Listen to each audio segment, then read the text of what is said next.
Hello, അസ്സലാമു അലൈക്കും. സുഖമല്ലേ എല്ലാവർക്കും? ഇന്നിപ്പോൾ നല്ല ഫ്രഷ് അയക്കൂറ മീൻ കിട്ടീനെ. പിന്നെ അയക്കൂറ മീൻ കിട്ടിയെന്ന് മാത്രമല്ല, എൻ്റെ കയ്യിലൊരു തേങ്ങ അരച്ചതിൻ്റെ പാക്കറ്റ് ഉണ്ട്. അതായത് അരച്ച തേങ്ങ ഞാൻ തേങ്ങേൻ്റെ പൊടി വാങ്ങിയിട്ട് അല്ലെങ്കിൽ തേങ്ങാപ്പാൽ ടിന്ന് വാങ്ങിയിട്ടെല്ലാം ഉപയോഗിക്കലുണ്ട്. ഇതിപ്പോൾ അരച്ചത് ഒരാൾ ട്രൈ ചെയ്ത് നോക്കണം എന്നിട്ട് അങ്ങനെ വാങ്ങിയതാണ് നമ്മൾ. അപ്പോൾ അതൊന്ന് ഈ മീൻ വെച്ച് നോക്കട്ടെ എന്ന് വെച്ചിട്ട് അങ്ങനെ മീൻ കറി വെക്കുകയെന്ന്. എന്തായാലും ആദ്യം അതിങ്ങനെ ഒഴിച്ചപ്പോൾ കുറച്ച് തൈരെല്ലാം ഇങ്ങനെ ചൂടായി പെരുത്ത പോലെ ആകുന്ന പോലെ ആയിപ്പോകുമെന്ന് പേടിച്ചു പോയി. ശരിക്കും ഒരു തൈര് ഒഴിച്ച പക്ഷേ വെള്ളമെല്ലാം ഒഴിച്ച് ലൂസായി മീനെല്ലാം എടുത്തപ്പോൾ അടിപൊളി കറി. സാധാരണ കറി വെക്കുന്ന പോലെ വെച്ചിട്ട് അതിട്ട് കൊടുത്തതാണ് കേട്ടോ. അരച്ച തേങ്ങ ഒഴിച്ച് കൊടുത്തതാണ്. നല്ല രസമുണ്ടായിരുന്നു. എന്തായാലും ലാസ്റ്റ് കുറച്ച് ഉലുവപ്പൊടിയെല്ലാം ഇട്ട് ഉള്ളിയും കറിവേപ്പിലെല്ലാം കാച്ചിയെടുത്തപ്പോൾ അടിപൊളി കറി.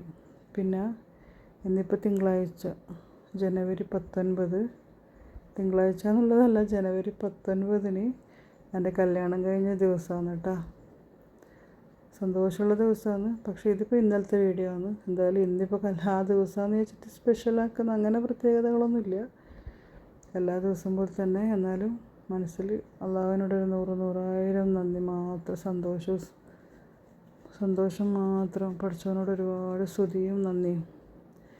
ബാക്കി നിങ്ങൾ കാണുന്ന എല്ലാവരും നമുക്ക് വേണ്ടി പ്രാർത്ഥിക്കണം, ദുആ ചെയ്യണം. ഇനിയും നല്ല രീതിയിൽ ജീവിക്കാനും ആയുസ്സിനും ആരോഗ്യത്തിനും ആഫിയത്തിനെല്ലാം വേണ്ടി ദുആ ചെയ്യണം കേട്ടോ. വീഡിയോ കണ്ട് ഇഷ്ടമാകുന്നുണ്ടെങ്കിൽ ഒന്ന് സബ്സ്ക്രൈബ് എല്ലാം ചെയ്ത് സപ്പോർട്ടും ചെയ്യണേ. ലൈക്ക് ചെയ്യണം, കമൻറ്റ് ചെയ്യണം. ലൈക്കും കമൻറ്റെല്ലാം ഉണ്ടെങ്കിൽ ഈ വീഡിയോ മുന്നോട്ട് പോവുള്ളൂ, ഇൻഷാ അല്ലാഹ്.